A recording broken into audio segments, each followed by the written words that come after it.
Tuhan kami yang penuh kasih, sementara kami mempelajari firman Tuhan, bukakanlah hati dan pikiran kami melalui pimpinan Roh Kudus Tuhan, sehingga kebenaran itu terang di dalam hidup kami. Dalam nama Yesus kami sudah berdoa. Amin. Shalom dan puji Tuhan atas kebaikan Tuhan pada setiap kita, sehingga pada pagi ini kita boleh mendengarkan renungan pagi yang bertajuk Mati dalam Pengharapan. Bagaimana ini boleh terjadi dalam kehidupan kita? Firman Tuhan di dalam 1 Tesalonika 4 ayat 13 mengatakan, selanjutnya kami tidak mahu, saudara-saudara, bahwa kamu tidak mengetahui tentang mereka yang meninggal, supaya kamu jangan berduka cita seperti orang-orang lain yang tidak mempunyai pengharapan. Bacaan hari ini saya ambil di dalam buku 1 Tesalonika 4 ayat 13 sehingga 18. Ini merupakan salah satu kandungan surat Rasul Paulus kepada jemaat di Tesalonika. Apa inti surat ini?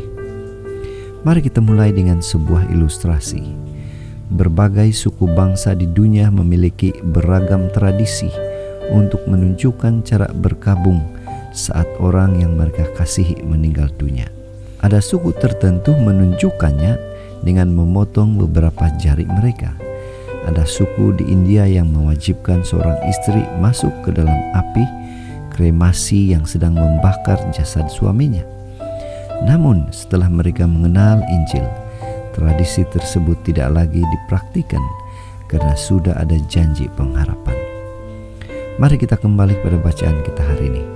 Apa yang kita boleh kaitkan dengan cerita ilustrasi ini dengan ayat inti kita?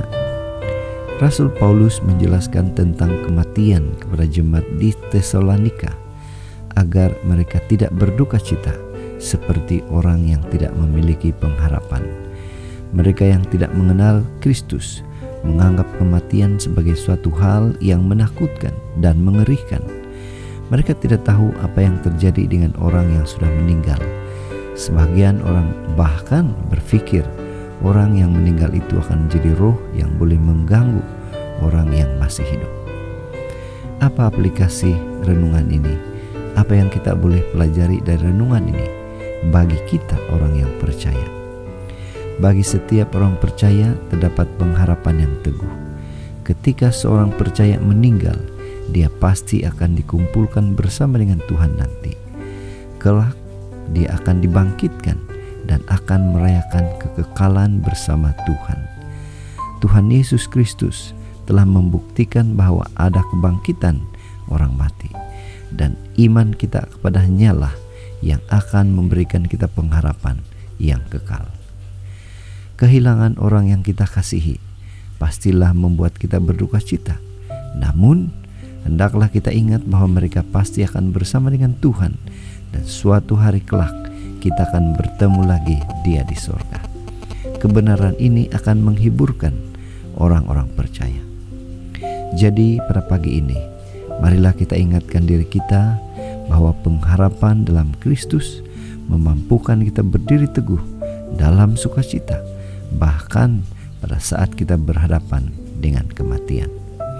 Inilah doa dan harapan kita. Mari kita berterima kasih kepada Tuhan karena Dia memberikan pengharapan yang membahagiakan, yang pastinya juga akan memberi sukacita kepada kita sekalipun kita meninggal dunia. Mari tetap setia, tetap semangat, tetap positif untuk terus setia kepada Tuhan sampai akhir hayat hidup kita. Tuhan memberkati. Mari kita berdoa.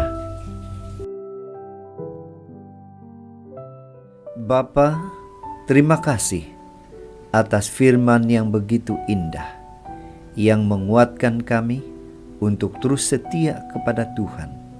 Dalam nama Yesus kami sudah berdoa. Amin.